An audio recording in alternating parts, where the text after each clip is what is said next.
Sa Caloocan na po. Nung umalis tayo sa Caloocan, ganoon din. Fully book na yun pala, ang dami pang ano pa. Dahil bakante.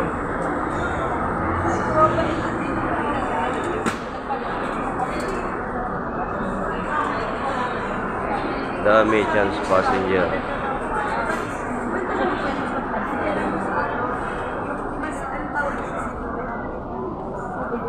Doon, pila, sa taas. Tinatawag ko siya. Sabi niya ganda ng sa'yo. Tapos sabi niya, gamit daw bukos. Kaya naalala ko lang sa'yo. Sa camera. Sabi niya, may kumakadal sa ano. Kaya,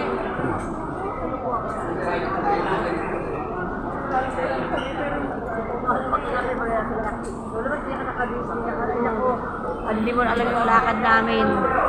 Ang hirap. Yan na, stress na stress. Stress ka kami. Sabi ko si Lolo Maed nga, tumama na ako.